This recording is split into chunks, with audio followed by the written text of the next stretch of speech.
normally when you fly into a resort, it's just mountains and snowy hills, but it's beach. And you're like, am I going on a summer holiday or am I going snowboarding? It's like immediately sunny and hot, which isn't what you expect. You kind of roll up in all your snowboard gear. It's very special just because you actually realize from the plane that the ocean and the mountain, they're not far away.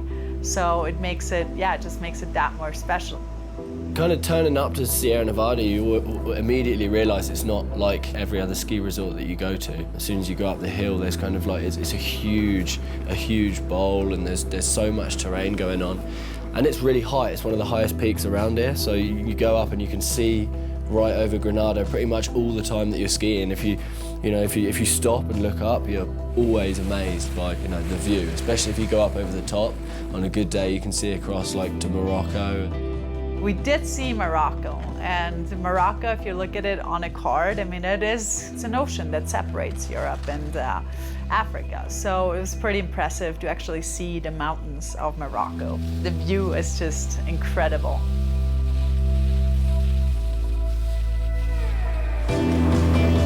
I think the good thing about Sierra Nevada is that you have everything here. I think if you're a beginner skier, you're just fine because there's so many beginner slopes.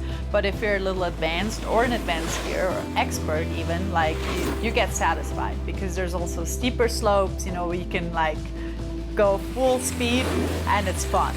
So I think, yeah, there's pretty much something for everybody here.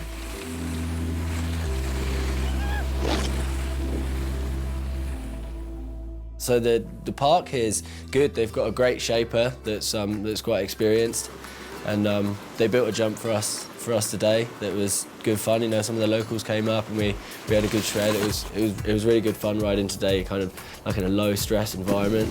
All right, it's dropping, and I'm gonna take a picture.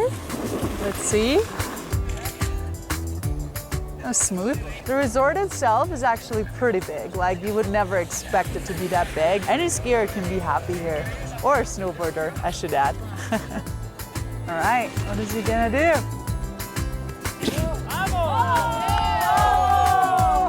Yeah, it's a real cool rail line up here in the park. Good assortment of rails, from the small beginner stuff to the medium and some quite techy rails, which is always good because, it challenges everybody.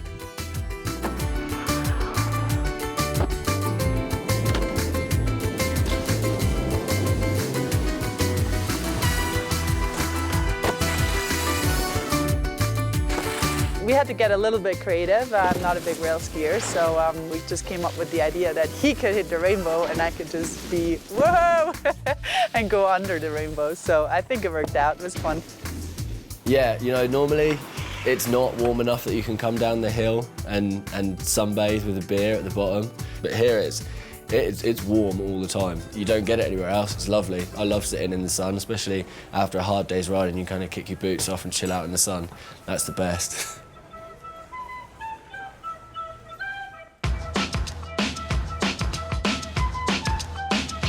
Yeah, it was really nice to, in and out of going skiing, be able to kind of pop into a spa and hang out and kind of relax your muscles after a long day skiing. Like, definitely bigger than your normal spa, so that's definitely a good place to just relax after a hard skiing day. Europe is definitely known for all the cultural stuff, and just seeing all that, the Alhambra as an example, or churches, or anything, you name it. It's just really interesting, and there's not many places in the world that you actually get to see that and ski at the same time. We turned up to the viewpoint across Alhambra, just like an awesome kind of scene that was set as you looked across. Yeah, I don't get to kind of see that stuff very often, so that was amazing. So within an hour drive, we actually ended up at Costa Tropical, and we actually went in the water, which was awesome. I mean, we were just skiing and suddenly we're in the water. So Billy was wakeboarding, I was just paddleboarding and kayaking, but it was awesome. There's so much to see and to learn about. Everything's really different. There's lots going on. Later on, we went to a flamenco dinner, which is super cultural and intense. I've never seen anything like it before. The guitar was amazing, and kind of sat down in this 200-year-old cave. And normally it would weird me out a little bit, but it was amazing. Definitely an experience. Yeah, night skiing's good. You don't normally get to shred at night, so you can kind of pop up after dinner or whenever you want, really, and get some extra shred time in. Yeah, that night skiing slope was actually so much fun. There weren't that many people on it, and pretty much you could actually spend the day down at the beach and then go skiing at night, which is another pretty cool option. I would definitely say this has not been my last time to Sierra Nevada. It's definitely just a great place because you get everything so close, which you don't really have in other resorts. Proximity to the beach, the proximity to Granada, which is definitely worth visiting. I'm on top of the world! Yeah, so we went up to have a sunset shoot on the kicker up there, but it was a bit cloudy and we were like, oh no, is it going to happen?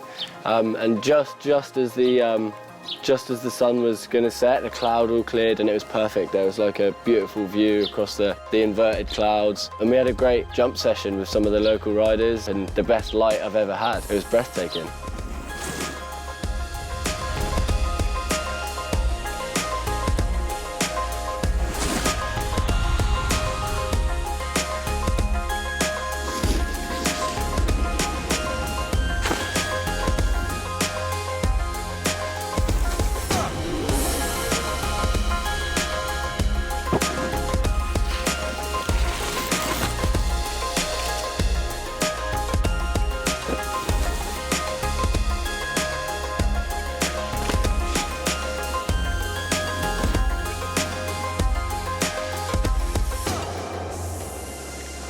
Sierra Nevada are holding the World Championships next year, which is another great opportunity to come back and experience all of this again. Hopefully I'll have some time in between competing to kind of hang out and I can show all my friends around Sierra Nevada and Granada. There's so much going on, there's so many things for different types of people that you could bring anyone here. You know, you could come with your family or friends and you know, you'd be pretty unlucky not to find something that everybody loves.